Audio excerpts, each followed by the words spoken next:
A Mexican national, deported by immigration authorities 20 times, moved to a sanctuary city and allegedly raped a 65-year-old woman.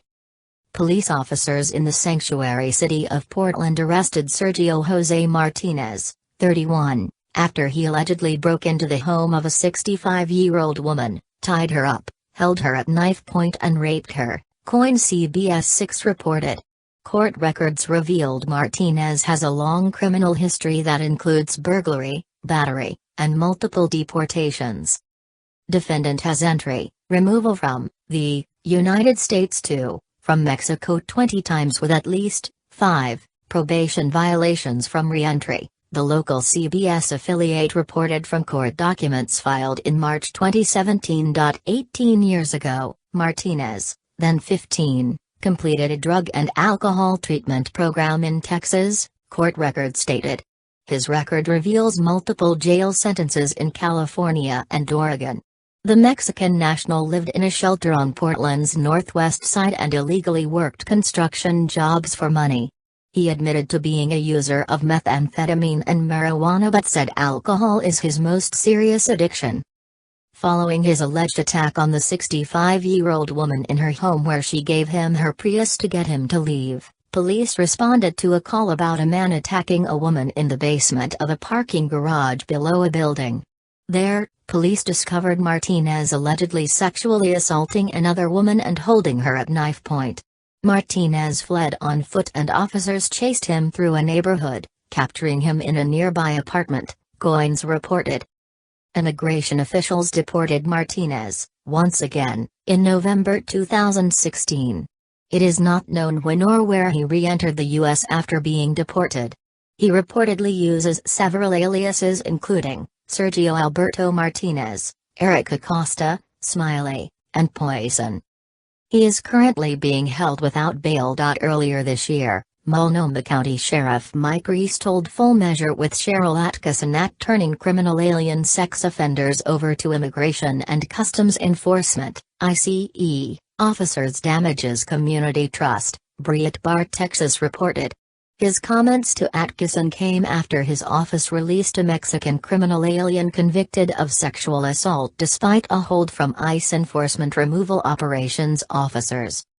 It simply worries me that we've spent so much time and energy building community trust and something outside of our control may damage that, the sheriff said. Crime victims might feel otherwise.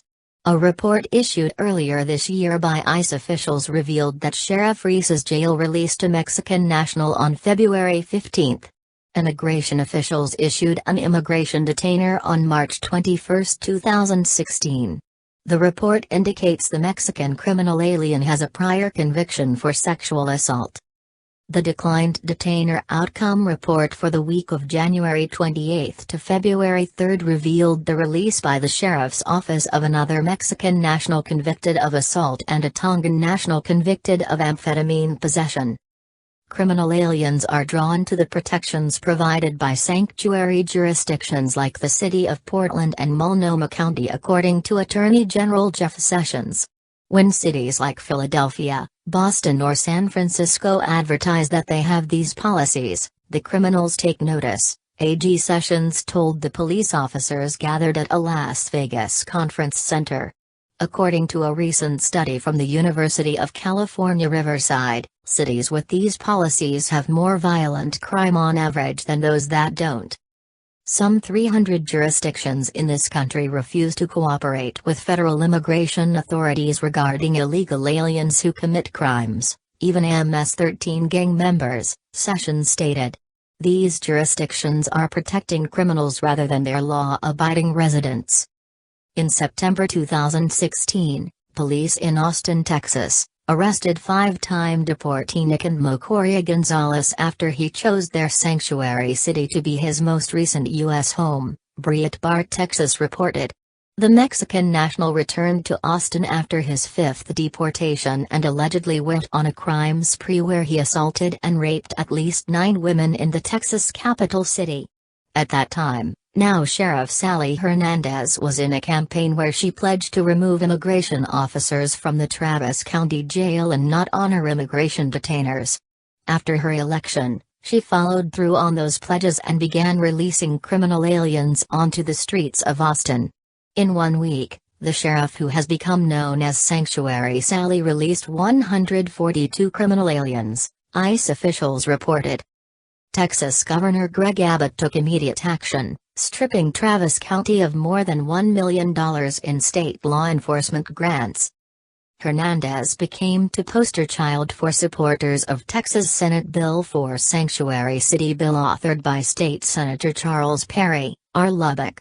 On May 7, Governor Abbott signed the nation's toughest anti-sanctuary city bill into law. In an exclusive interview with Breitbart Texas, Governor Abbott said, "All law enforcement officers are going to be required to follow this law," the governor stated. "If they refuse to follow this law, or if they adopt sanctuary city policies, they are subject now to the stiffest penalties in America for adopting sanctuary city policies, which includes jail time where sheriffs could wind up in the same jail they may be releasing inmates from who are the subject of ICE detainer requests." In the meantime, officials in Portland continue to protect and welcome criminal aliens.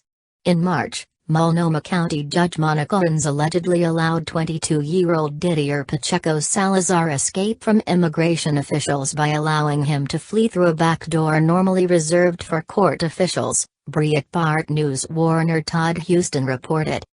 U.S. Attorney Billy Williams told reporters he was disturbed by the judge's lawless behavior.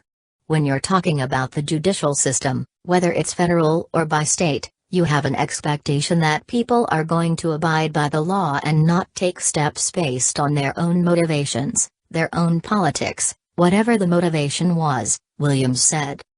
The DOJ launched an investigation into the action taken by Judge Owens, Breitbart Texas Ildefonso Ortiz reported.